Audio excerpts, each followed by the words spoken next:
ये कहानी है दो लड़कियों की जिनके साथ कुछ दिनों तक कुछ लड़के मिलकर काफी जबरदस्ती करते हैं। ये कहानी की शुरुआत में दो लड़कियां जो न्यूयॉर्क आते हैं एग्रीकल्चर की स्टडी कंप्लीट करने के लिए। वहां पे उन्हें उनके अंकल मिलते हैं जिनका नाम होता है जेसन। जब वो जेसन के घर जाते हैं तो जेसन की गर्लफ्रेंड भी उन दो लड़कियों को देखकर काफी ज्यादा खुश हो जाती है। और न्यूयॉर्क आने के बाद ये दो लड़कियां भी काफी ज्यादा खुश होते हैं क्योंकि वो यहाँ पे आके शॉपिंग भी करना चाहते थे। कुछ दिन जेसन के घर रुकने के बाद एग्रीकल्चर फार्म जाने के लिए निकलते हैं। जेसन उन दोनों को बस स्टॉप पे छोड़ देते हैं। बस स्टॉप पे एक रेस्टोरेंट होता है तो वो दो लड़कियां रेस्टोरेंट में कुछ खाने के लिए जाते हैं। वहां पर उन्हें दो लड़के मिलते हैं और वो दो लड़के इंप्रेस करने की कोई कमी नहीं छोड़ते हैं। कुछ ही देर में वो दो लड़कियां उन दो लड़कों के साथ काफी ज्यादा कंफर्टेबल हो जाती है और उन्हें अपने बारे में बताती है कि वो एग्रीकल्चर फार्म जाने वाले हैं।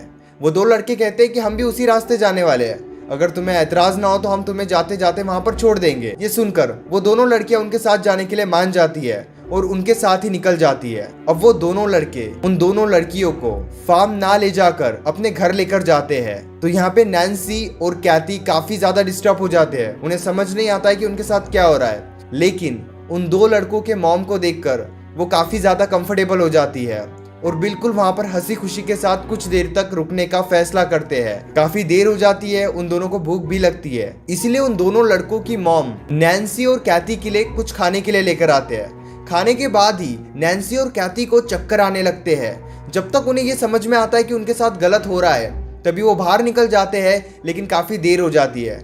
चक्कर आकर बाहर आते आते वो गिर जाते हैं। वो दोनों लड़के नैन्सी और कैथी को उठाकर वापस घर ले जाते हैं। अब जब नैन्सी और कैथी को होश आता है वो देखते हैं कि वो एक सुनसान जगह पर है और उनके बदन पर पूरे कपड़े भी नहीं है। उनके हाथ लोहे के जंजीरों से बंधे हुए थे। वो दोनों काफी चीख रहे होते हैं, काफी चिल्ला रहे होते हैं। कुछ देर में दोनों लड़कों में से एक लड़का जिसका नाम था जेड वहां पर आ जाता है और उनको कहता है कि अब तुम्हारे पास बचने का कोई तरीका नहीं है। उन दोनों लड़कियों का फोन भी वो लड़का ले लेता है। वो लड़का नैन्सी का फोन यूज करता है और अंकल को मैसेज कर देता है कि यहाँ पे सब कुछ ठीक है, हम एग्रीकल्चर फार्म पहुंच गए हैं। अब वो दोनों लड़के नैन्सी और कैथी को उनके सामने नहाने के लिए कहता है, लेकिन तभी उस वक्त वहां पे एक पुलिस ऑफिसर आता है जिसका नाम होता है शेरिफ। वो दोनों लड़कियां शेरिफ को देखकर काफी ज्यादा खुश हो जाती है और शेरिफ के पीछे जाकर छुप जाती है। अब ये सब देखकर वो लड़कियां और ज्यादा डर जाती है।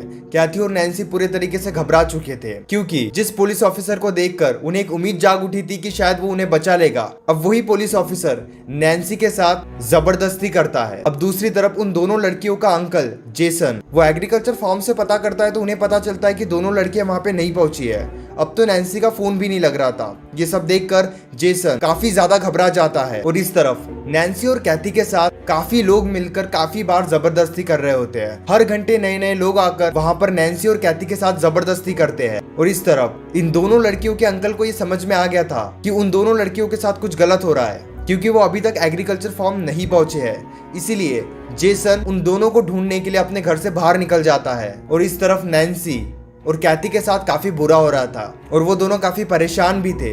उसी वक्त वहां पर और एक कस्टमर आता है जो सुअर का मास्क पहनकर उन दोनों लड़कियों के सामने जाता है। वो काफी बड़ा था, सुअर का मास्क उसने पहना था। ये देखकर नैन्सी और कैथी काफी ज्यादा डर जाते हैं, लेकिन जिसने सुअर का मास्क पहना था वो कैथी के साथ जबरदस्ती करता है। और इतना सब होने के बाद, इतने बार जबरदस्ती होने के बाद कैथी और नैन्सी बुरे तरीके से परेशान भी हो गए थे और काफी ज्यादा डिस्टर्ब भी हो गए थे। उन्हें नहीं समझ में आ रहा था कि उनके साथ क्या हो रहा था। जेसन पुलिस ऑफिसर के पास जाता है और उससे मदद मांगता है और उसे ये सारी बात बताता है कि कैसे वो दो लड़कियां नैन्सी और कैथी पिछले 2 दिनों से गायब है। लेकिन जेसन जिस पुलिस ऑफिसर के पास जाता है वो पुलिस ऑफिसर वही होता है जिसने पहली बार नैन्सी के साथ जबरदस्ती की थी। यानी कि वो पुलिस ऑफिसर भी उन लोगों से मिला हुआ होता है जो उन दोनों लड़कियों के साथ गलत करते हैं। पुलिस ऑफिसर ये सारी बातें जाकर उन दोनों लड़कों को बता देता है कि इन दोनों लड़कियों के अंकल जेसन इन दोनों लड़कियों को ढूंढने की पूरी कोशिश कर रहे हैं। अब ये सब सुनने के बाद लड़के और ज्यादा डर जाते हैं और वो पुलिस ऑफिसर कहता है कि जल्द से जल्द हमें इन दोनों लड़कियों को ठिकाने लगाना होगा, नहीं तो हम सब फंस जाएंगे। कैथी और नैन्सी के अंकल इन दोनों लड़कियों को ढूंढने की पूरी कोशिश कर रहे थे और दूसरी तरफ ये लड़के भी डर चुके थे और ये इन दोनों को मारने का प्लान कर रहे थे। और ये सारी बातें कैथी और नैन्सी को पता चल जाती है कि ये लड़के इन दोनों को मारने का प्लान कर रहे हैं। और वहां पर जितने भी लड़के होते हैं जिन्होंने अभी तक न जाने कितने बार इन दोनों के साथ जबरदस्ती करने की कोशिश की थी, अब वो सब शहर में जाने का प्लान करते हैं। इसीलिए उन सभी में से एक लड़के को वहां पर रख दिया जाता है उन दोनों लड़कियों पर नजर रखने के लिए, और बाकी सब लड़के वहां से चले जाते हैं। अब वो लड़का जो नैन्सी और कैथी पर नजर रख रहा था वो दारू पीकर नशे में धुत होने लगता है। कैथी और नैन्सी ये देखते हैं कि वो लड़का नशे में धुत है। अब इस बात का फायदा नैन्सी उठाती है। वो अपने कपड़े निकालती है और उस लड़के को अट्रैक्ट करने की कोशिश करती है। उसके पास जाती है और उसे इंटीमेट होने के लिए उकसाती है। जब वो उसके पास जाती है वो लड़का समझ जाता है कि ये गलत कर रही है, लेकिन तभी नैन्सी उसके गले पर इतने जोर से काटती है और काफी खून निकलने की वजह से उसकी मौत हो जाती है। अब वो दोनों अपने कपड़े पहनकर एक जगह पर जाके छुप जाते हैं। कुछ देर के बाद पुलिस ऑफिसर वहां पे आता है और वो देखता है कि दोनों लड़कियां वहां पे है ही नहीं, लेकिन वो दोनों लड़कियां उस पुलिस ऑफिसर की कार को लेकर वहां से भाग जाते हैं। ये देखकर वो पुलिस वाला अब काफी ज्यादा परेशान हो जाता है। अब वो दोनों लड़कियां कार लेकर शहर में पहुंच जाती है और एक स्टोर में चले जाती है। वहां से वो काफी अजीबोगरीब सामान लेती है, जैसे हथौड़ा, कील, ये सब लेकर वो उन लोगों के घर पे जाती है जिन्होंने उनके साथ इतने दिनों तक जबरदस्ती किया था। और यहाँ पर जेसन, जो उन दोनों लड़कियों के अंकल थे, वो भी इन दोनों को ढूंढने की बहुत ज्यादा कोशिश करते हैं, लेकिन ये दोनों उन्हें नहीं मिलते हैं। और ये दो लड़कियां उस एक लड़के के घर पे पहुंच जाती है जिसने इन दोनों लड़कियों के साथ गलत किया था। अब वो लड़का अपने घर में आराम कर रहा था। ये देखकर जेसन और कैथी दोनों काफी ज्यादा परेशान हो जाते हैं और उसे हथौड़े से काफी जोर से मारते हैं। उसके फेस पर कील से वार करते हैं। वो दो लड़कियां उस लड़के को इतना मारती है कि वो बेहोश हो जाता है, और जब उसे होश आता है वो देखता है कि वो एक टेबल पर बंधा हुआ है। ये देखकर वो काफी ज्यादा घबरा जाता है। अब ये दोनों लड़कियां उस लड़के को इतना मारती है और सभी लोगों का एड्रेस पूछती है जिन्होंने उन लड़कियों के साथ गलत किया था।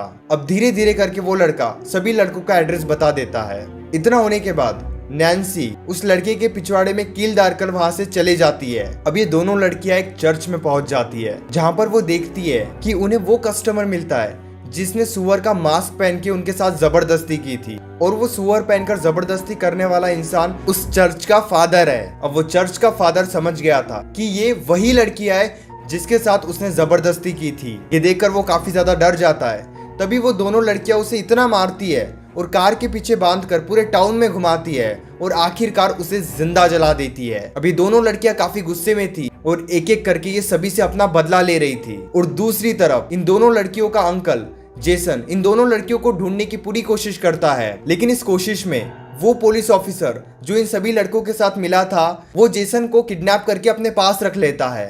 अब वो पुलिस ऑफिसर लड़कियों के अंकल को यानी जेसन को अपने घर ले जाकर एक चेयर से बांध देता है और शहर से दो नई लड़कियों को लेकर आता है। अब ये सब होने के बाद जेसन समझ जाता है कि नैन्सी और कैथी के साथ क्या क्या हुआ होगा और इस पुलिस ऑफिसर ने क्या क्या किया होगा। लेकिन उसी वक्त उसी घर में नैन्सी और कैथी भी आ जाती है और पुलिस ऑफिसर को खूब मारती है। वो उस पुलिस ऑफिसर को इतना मारती है कि उसकी मौत हो जाती है। नैन्सी और कैथी उन दोनों लड़कियों को भी बचा लेती है जो पुलिस ऑफिसर अभी अभी शहर से लेकर आया था, और कैथी और नैन्सी उन दोनों लड़कियों को कहती है कि वो उनके अंकल को भी बचा ले।